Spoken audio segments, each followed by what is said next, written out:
नमस्कार मंडळी, मी श्रावणी विलास लकेश्री तुमचं मराठी मनोरंजन विश्व मध्ये स्वागत करते. मी आज आले झी नाट्य गौरव पुरस्कारामध्ये आणि आता माझ्यासोबत एक एनर्जेटिक पर्सन आहे जो नेहमी त्याचे केस असे हलवून टाना असं करत असतो. त्याची ती आता झाली, त्याची ओळख झाली आहे. हाय गौरव दादा, कसा आहेस? मी मस्त, तुम्ही कशा आहात? मस्त. आज तू आलाय झी नाट्य गौरव पुरस्कारामध्ये, तुला काय वाटतं असा अनुभव? सगळे नाटक मंडळी सगळे एकत्र आलेत. झी गौरव पुरस्कार सोहळाच खूप आपल्यासाठी विशेष आहे, कारण गेली 25 वर्ष आपण, हे 25वा वर्ष आहे, टीव्हीवर बघत आलोय आणि पहिल्यांदा अनुभवतोय.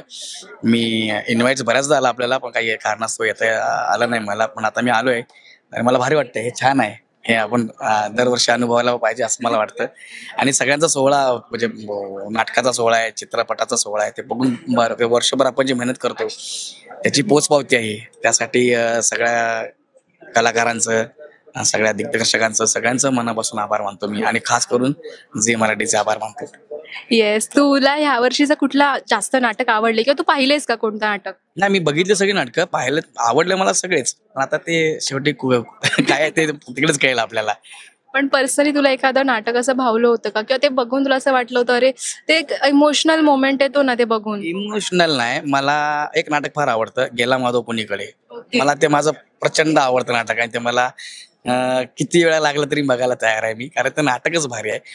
आणि दामोदर पंत, ही दोन नाटकं मला प्रचंड आवडतात, भरत जाधव सरांचं. तुला तुझं नाटक आठवते का, तू जेव्हा परफॉर्म केलेलंस पहिलं, किंवा एखादी एकांकिका? एकांकिका तर केला, पण त्या एकांकिकेमुळेच मला नाटक मिळालं होतं. जळूबाई हळू नावाचं पहिलं नाटक.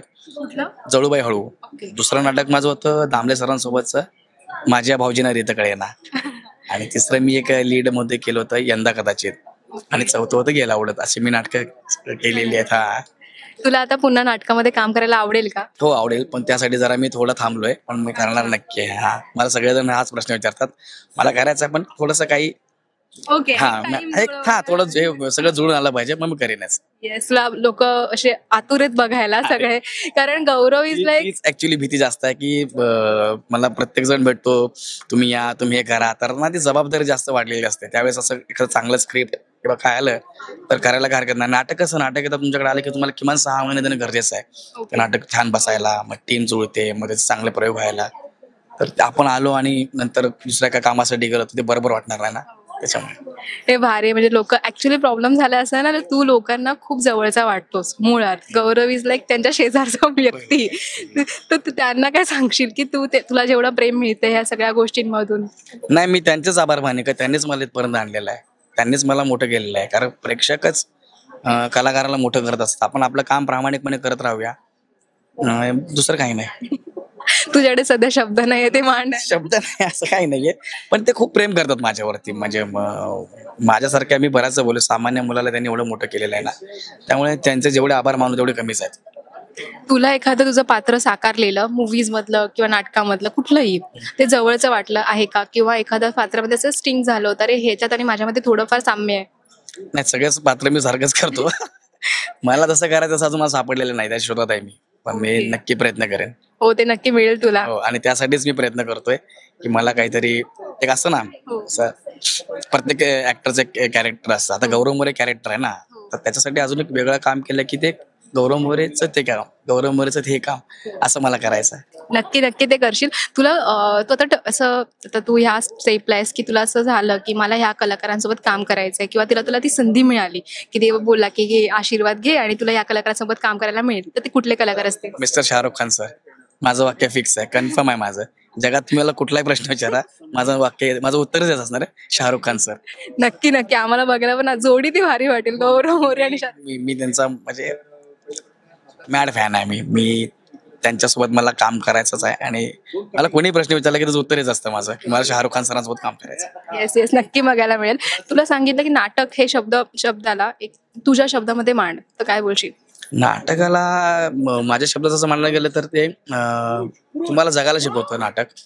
नाटक तुम्हाला जगायला शिकवतं, तुम्हाला एक काय म्हणतात त्याला, आत्मविश्वास देतं नाटक, आणि काहीतरी एक वेगळ्या जगात एका वेगळा विश्वास घेऊन जातं. त्यामुळे नाटक ही जिवंत कला आहे, आणि त्याला असं डिस्क्राईब नाही करता येणार मला व्यवस्थित असं विचारलं तर, पण ते खूप छान आहे, ते खूप मस्त आहे, आणि तो अनुभव प्रत्येकाने घ्यायला पाहिजे. आता मी रिसेंटली माझ्या मैत्रिणीचं नाटक बघितलं, वरिताचं. इतकं फ्रेश झालं ना मी नाटक बघून की यार आपण काहीतरी किती दिवसांनी बघितलं, एवढं फ्रेश बघितलं. ते फील आहे. म्हणजे तुम्ही तुमचा कसं डिस्टर्ब असाल, नाराज असाल, तेच घडतंय, एक छानच नाटक बघा, तुम्ही रिलॅक्स व्हाल सगळे. Yes yes. जाता जाता फक्त प्रेक्षकांना किंवा जे नवीन कलाकार आहे ज्यांना रंगभूमीकडे यायचंय पुन्हा, किंवा जे नवीन कलाकार आहे जे आता सुरुवात करताय त्यांच्या भविष्य घडवायला, त्यांना काय तू सांगू शकशील? सल्ला नाही सांगत आहे, बट तू अनुभवातली एखादी गोष्ट. सल्ला इन द सेन्स होतं, माझी काम करण्याची पद्धत वेगळी आहे, प्रत्येकाच्या पब्लिक काम करण्याची पद्धत वेगळी आहे. ते कशा पद्धतीने मेहनत करतात त्यावर डिपेंड आहे. कोणाला पटकन पाहिजेत, कोणाला शिकता शिकता जायचं आहे. तर ज्यांना शिकता शिकता जायचं त्यांनी शिकावं, आणि ज्यांना लवकर पाहिजे ते त्यांनी लवकर करा. आता काय सांगणार, आम्ही शिकत शिकत गेलो, कारण आम्हाला आमचे सिनियर्स, आमचे गुरुजी आम्हाला सांगत होते की हे करायला पाहिजे, हे शिकायला पाहिजे. आम्ही शिकत शिकत इथपर्यंत जे काय जमते इथपर्यंत आलोय. बाकीचं काही God knows. Yes, thank you so much. तुला ऑल द बेस्ट फ्युचरसाठी आणि थँक्यू. थँक्यू.